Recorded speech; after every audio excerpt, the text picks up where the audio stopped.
అంతా ధూమ్ సినిమా అనుకున్నారు. నాసిక్లో పోలీసులకు ఫిర్యాదు చేయగానే ఉరుకులు పరుగులు పెట్టారు. గుజరాత్ నుండి మహారాష్ట్ర, గోవా మీదుగా తిరుపతి వైపు వెళ్లే రహదారిపై ఏం జరిగింది అనేలా నరాలు తెగే ఉత్కంఠ. దీనికి కారణం నోట్ల కట్టలతో వెడుతున్న 2 కంటైనర్లను కర్ణాటకలో దారి దోపిడీ చేశారన్న ఫిర్యాదే. ఇంతకీ ఆ డబ్బు ఎవరు కొట్టేశారు? మహారాష్ట్ర పోలీసులు దర్యాప్తు ప్రారంభిస్తే దారి దోపిడీ జరిగినట్లు తమ దృష్టిలోనే లేదని కర్ణాటక పోలీసులు చెబుతున్నారు. 2 రాష్ట్రాల పోలీసులు భిన్నమైన ప్రకటనలు చేస్తూ ఉన్నారు. ఎన్నికల్లో పంచేందుకు తరలిస్తున్న సొమ్ముగా కాంగ్రెస్, బీజేపీలు ఆరోపించుకోవడం సమస్యకు మరింత హైప్ క్రియేట్ అయింది.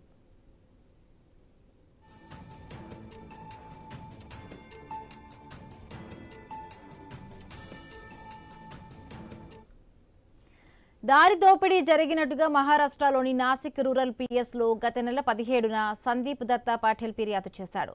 గత సంవత్సరం అక్టోబర్ 22న విశాల్ నాయుడు, కిషోర్ సేట్లు తనను కిడ్నాప్ చేశారని, వీరి వెనకాల విరాట్ గాంధీ ఉన్నాడని తెలిపారు. అలాగే అక్టోబర్ 22న 400 కోట్లతో వెళుతున్న 2 కంటైనర్లు దారి దోపిడీకి గురయ్యాయని ఫిర్యాదులో ప్రస్తావించాడు.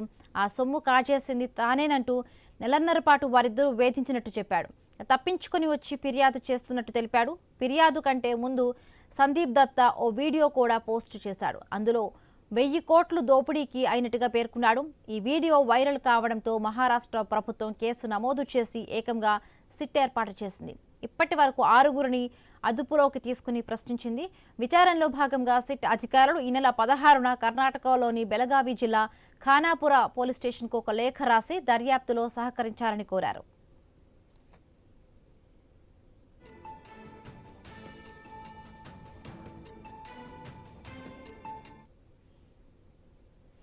ఎలాంటి ఆధారాలు లభించకపోవడంతో ఈ ఘటనను గాలి వార్తగా కర్ణాటక పోలీసులు భావిస్తూ ఉన్నారు. రుజువులు లేకపోవడం, బాధితుల ఫిర్యాదులు లేకపోవడం, దారి దోపిడీ అయినట్టుగా చెబుతున్న కంటైనర్ల నెంబర్లు ఇవ్వకపోవడంతో గాలి వార్తగా కొట్టిపారేస్తున్నారన్నారు పోలీసులు. పైగా మహారాష్ట్ర పోలీసులు తమకు సహకరించడం లేదని చెబుతున్నారు. అయితే దారి దోపిడీ కేసు రాజకీయంగా దుమారం రేపుతోంది.